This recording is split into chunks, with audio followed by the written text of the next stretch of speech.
Today, I come to you from Yugambeh country, which you can see is located on the map in the corner with a red dot. I would like to say thank you to the traditional custodians of this land, the Wandjarri people of the Yugambeh Nation. I respect Aboriginal and Torres Strait Islander peoples. They are the first people to tell stories on this land.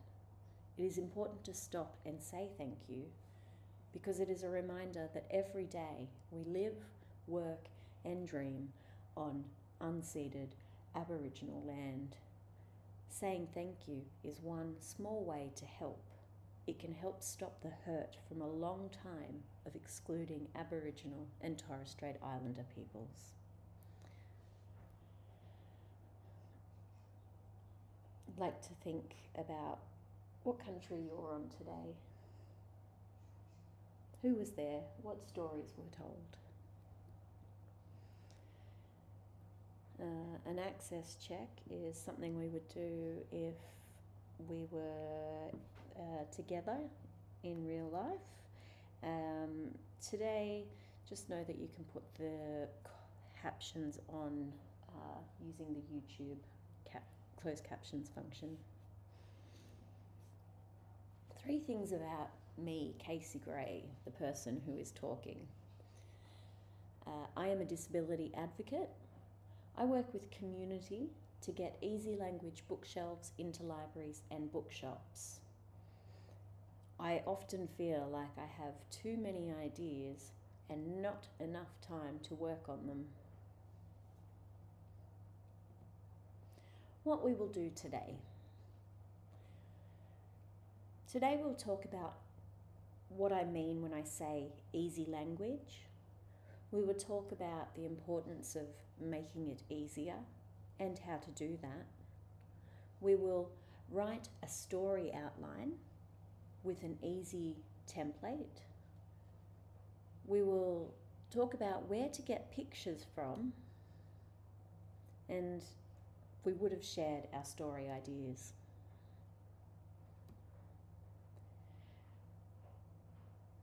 You can always break when you need to by pressing pause and coming back. And you do not have to do anything you do not want to do. If you want to send me stories after you have completed this lesson, I would love to hear them. My email address will be at the end. So today, I wonder how you're feeling. What picture would you use or what word would you use to describe how you're feeling today? Today, I am happy, and I have used the emoji smiley face.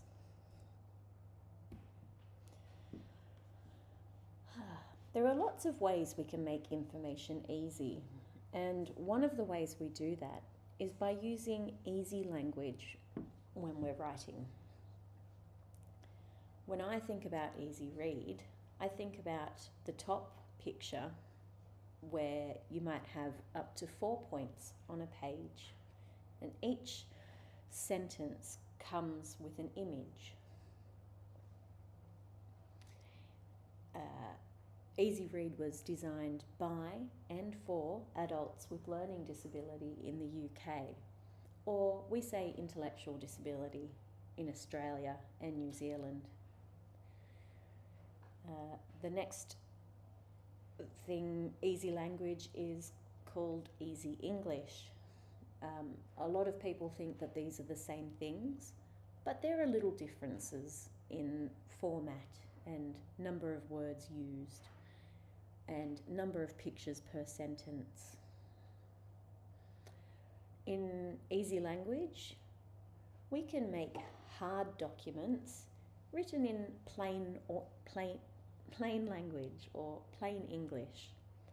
This just means we don't really use pictures, but we do try to make our sentences shorter and use easier words. And the last one I want to talk about is AAC, friendly language. AAC stands for Augmented and Alternative Communication. This is I have a friend who uses AAC communication, and what that means for him is that he has a computer board with pictures and words, like you can see in the bottom image on the left. And he communicates by pressing a button, which then reads out the word that he wants to communicate to people.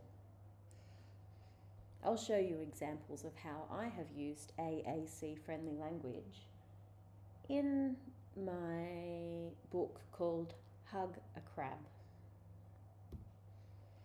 So we'll start by talking about making it easier. There are lots of ways that we can communicate the same message.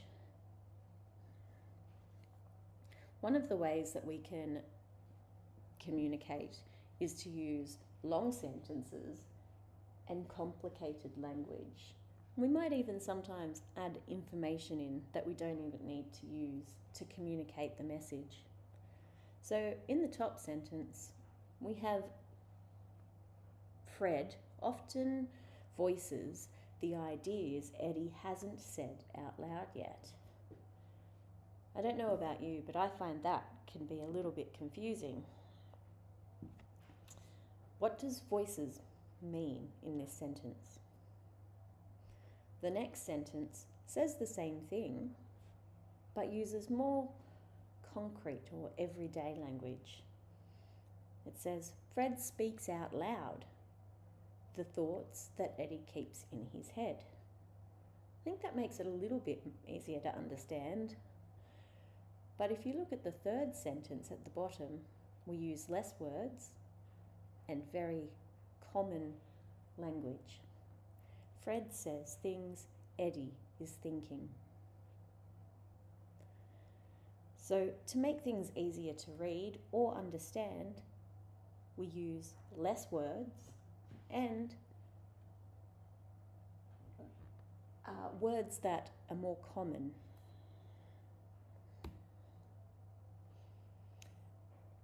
As I said, we use everyday words. For example, we will say the word says instead of voices. We use short sentences, like 5 to 10 words. We only communicate one idea per sentence, so sometimes this means breaking your sentences into 2 sentences. And one thing that we won't cover, but is important, is the way that we construct a sentence, or the order that we put the words in when we're making a sentence. I've just said this to let you know there are more ways of making it easier, but the ones to remember are to use everyday words, short sentences, and communicate only one idea per sentence.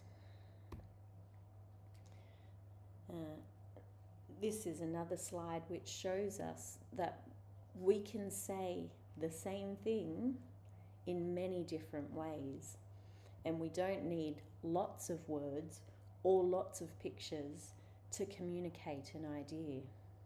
So the top box that has a brown outline shows 6 different ways of going to the toilet.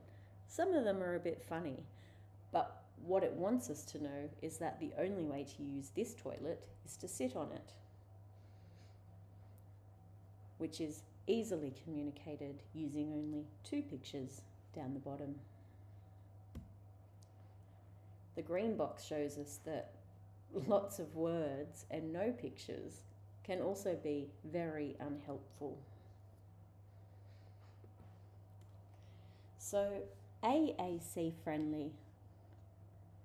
In the book Hug a Crab, I used the images that we find on AAC boards to write a story. And I chose to use those images or pictures because I have a friend who uses an AAC board, And sometimes he has to get very creative with the types of words he uses in order to communicate what he's feeling. So what you can see here is the bird Fred, who says balls. On the next page he says lick my balls.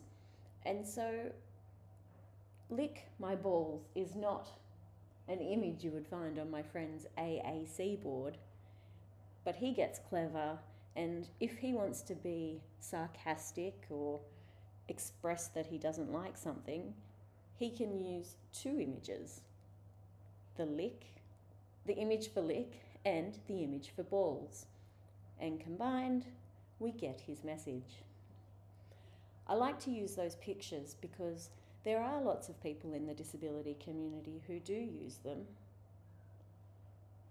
Some people have said to me, don't you think they're a bit childish? And I think, well, if somebody has always used those images and they're very familiar with those images and they still use them today as an adult, then the images themselves aren't childish. It's just the way that we use them that could make them childish.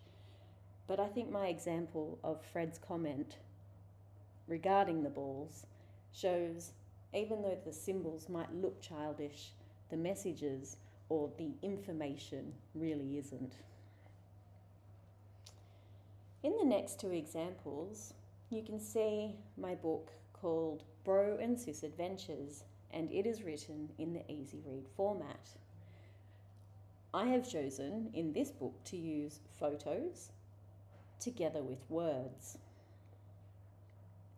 It follows a standard Easy Read format where my images are at least 50 millimeters by 50 millimeters.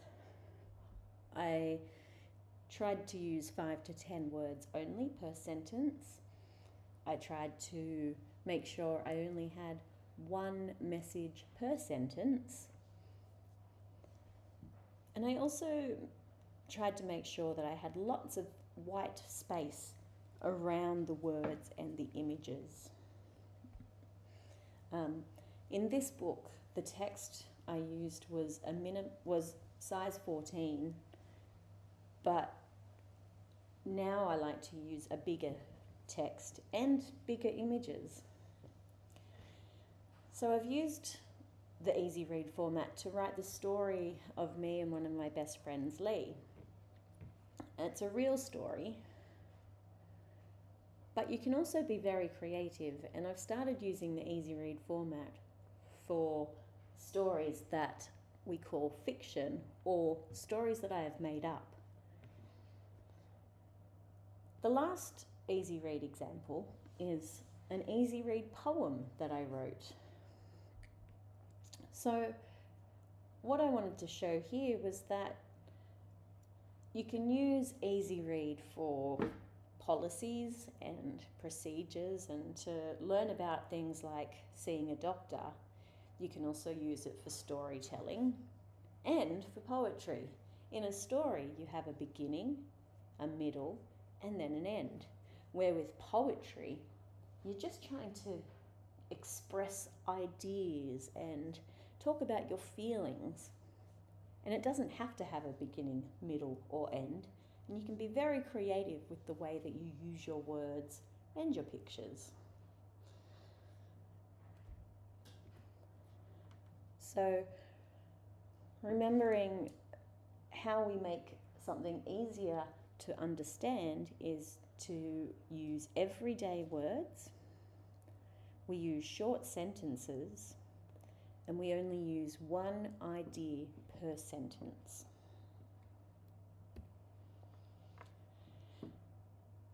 I now want to talk about how we actually write a short story, which I think is important to know because it took me a long time to figure out how we put a story together. One of the ways I learned how to put a story together was by looking at other stories that I liked. These could be stories that I have read, but sometimes they're also stories that I've been watching on TV. At the moment, I'm watching Mandy, which is a very funny TV show made by Diane Morgan. In this story, Diane has picked a character whose name is Mandy, and she's given her character a problem. And her problem is that she always needs to earn some money. And they're the two first things you need in a good story. You need a character and a problem. But you also need to figure out how it ends. And what do they do to solve the problem? In Diane's stories about Mandy, Mandy always has the same problem. She wants money. And Diane has found lots of different funny jobs Mandy can do in order to earn the money. So, for example, some of my favourites were Mandy being a cookie taste tester. But my absolute favourite one was where Mandy got a job shouting at kids to get out of trees. And if they didn't get out of the trees, she would use poison darts on them. I love that about storytelling. You can be as out there and as inventive and creative and unrealistic as you like, because it's a story and it's your story and you can write it about anything you want. Okay, so just to recap, short stories have a character, they have a problem, and we have a way to solve the problem, an ending or a solution.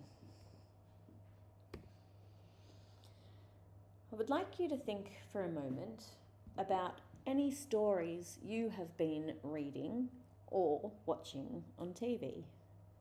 You can press pause to have a think about it. When you're thinking about the story, I want you to think about who is the character, or who is one of the characters in the story, and what is the problem that they're having. Now is a good time to press pause.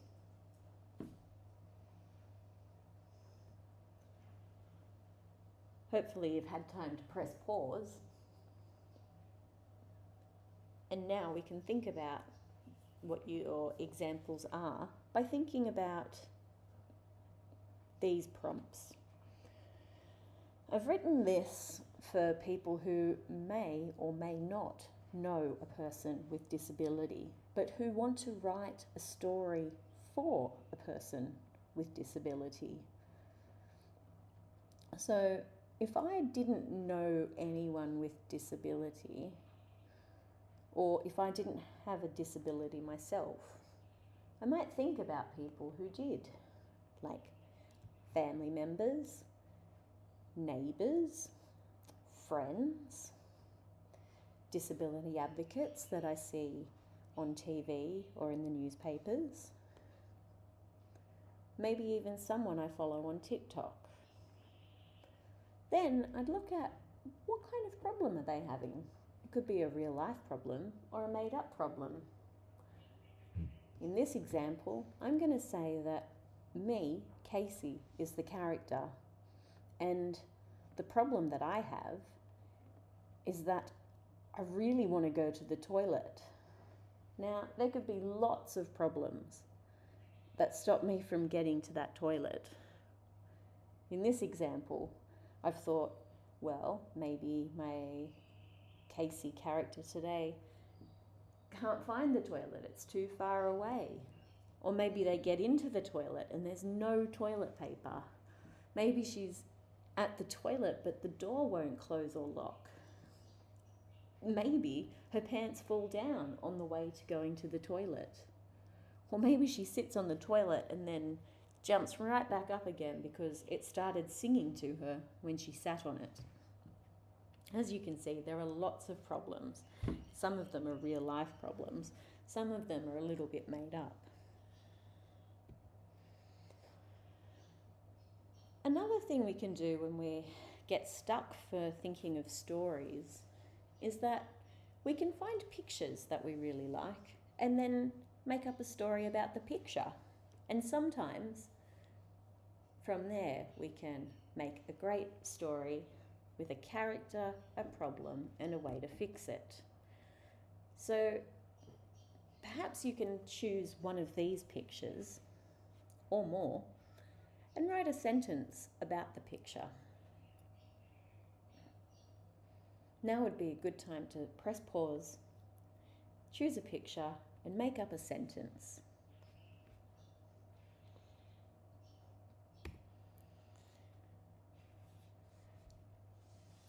I would love to hear your sentences if you managed to write some, and I'd even love to know if it becomes the start of a story for you. Lots of people ask me, where do I get my pictures? And as a person who is on the disability support pension, I actually don't have a lot of money for getting pictures. So I want you to know that these options are options that are either free or very cheap. So the first thing you can do is take your own photos. You don't have to have a professional camera.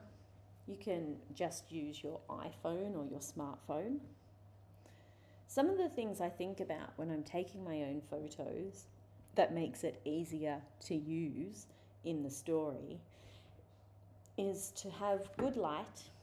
So maybe you do it on a sunny day, or maybe you go into a kitchen or a bathroom, because there's always plenty of light in those, and take your own photos there. Also try to think about having a plain background. So for example, I'm working on a project with my friends right now, and I've asked them to stand in front of a plain wall and take the photo. That means it will be easy for me to remove the background. In the middle, you can see a picture of me, just a photo, a selfie actually, that I took of myself standing in front of a wall. I then decided that I would edit it in Canva to remove the background. And then I thought, actually, I want to turn this into a cartoon. So I put my photo into ChatGPT and asked it to turn me into a cartoon.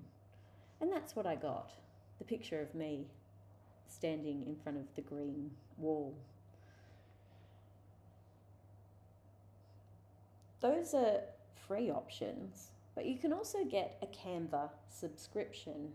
And I really love my Canva subscription. It lets me do all of my creative work. It lets me write my books. It lets me do marketing. And this presentation is actually being done in Canva. It's $20 per month. And because I have a subscription, all of the photos, and they have heaps of photos, I can use in my work, and that's it. I've just paid my $20 subscription and I have access to all of those photos. And what I love about Canva is that there are more and more and more images of people from diverse backgrounds, including the queer community, including the disability community, including all different types of people. So I think it's well worth it, and you can stop it at any time. So the first 3 ways to get your pictures are to take your own. You can edit your own photos using Canva or ChatGPT, and you can use a Canva subscription, and there's heaps of photos in there that you can use. I also really like the website mulberrysymbols.org. They have been wonderful. They make all of these symbols available on the internet for free. They do ask that you tell people that you have used their symbols and where to get them from. And so I use Mulberry Symbols and Canva to make my whole book Hug a Crab. I love them. I think another great option is to draw your own photos or pictures, and you can then take your pictures, and if you think that they need to be made better, you can make them better using programs like Canva. And Canva is quite easy, or it's one of the easier tools to learn to use. And so if you go into any library, you are sure to find heaps of books in the kids section on how to draw pictures. And what I like about the books in the kids section is that they're very easy and step by step. They're very easy for me, a person who does not like to draw, to learn how to draw. So I recommend the kids section. But if you're a more advanced drawer, person who draws, you are able to go to the adult section, and they often have learn to draw books too. I also want to share with you on LinkedIn the International Easy Read Community of Practice. I love this group. People from all over the world who write Easy Read have added to one document to talk about where they get their pictures from and how much you need to pay to use each of those pictures. So if you're looking for more ideas for where to get pictures, please come and join us on LinkedIn in the International Easy Read Community of Practice, and we can share that with you.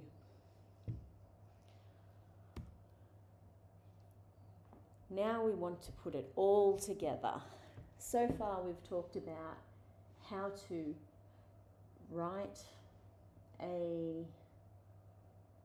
how to create a character,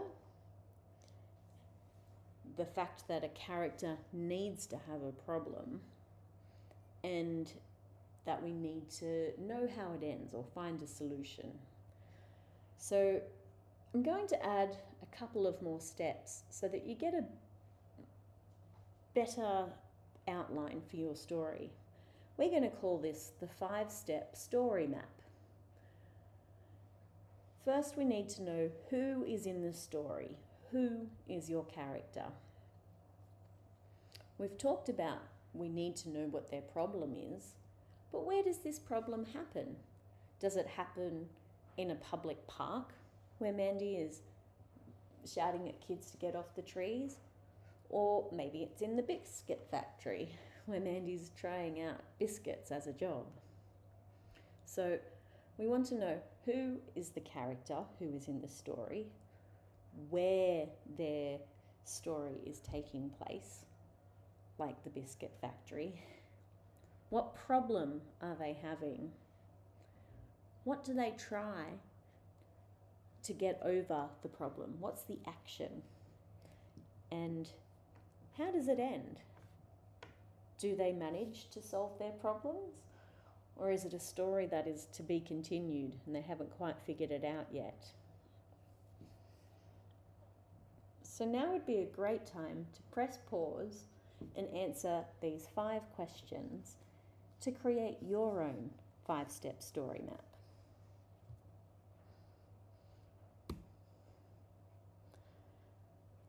Hopefully you've been able to create a good outline for your story. I would love for you to finish your story and enter it into our Easy Language Creative Writing competition. This competition is for people all over the world. The theme of the story is opening the door. You can think about this theme in any way you like. For example, you could be opening a door and something or a problem happens once you open the door. Or maybe it can be a little bit more more abstract, which means a little bit more open to interpretation or many ways to think of it. For example, as a person from the queer community, we talk about coming out of the closet. To come out of a closet, you need to open a door. So there are lots of ways that you can work with a theme. For more information, please go to the website to get that, or you can email me, which I'll give you the details at the end, and you can find in the link in the description. Easy language can be any of those formats that I've talked about today, but you can get more information on the website. Now, apart from entering competitions, I would love to see more easy language books available for our community.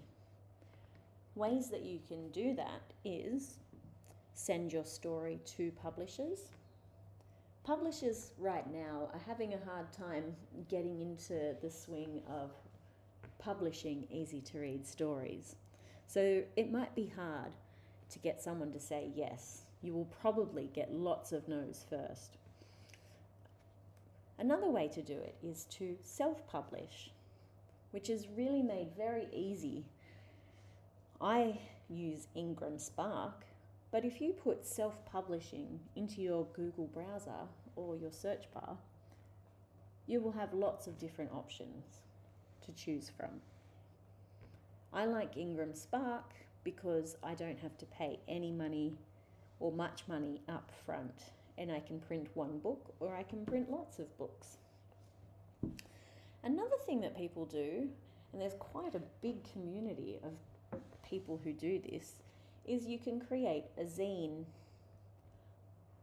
I think it would be a great idea for you to Google the word zine, but what it really means is that you can print out your stories at home and sell them for very cheap. Lots of people use their own printers and staplers and make their own zines. I think this is an excellent way to start because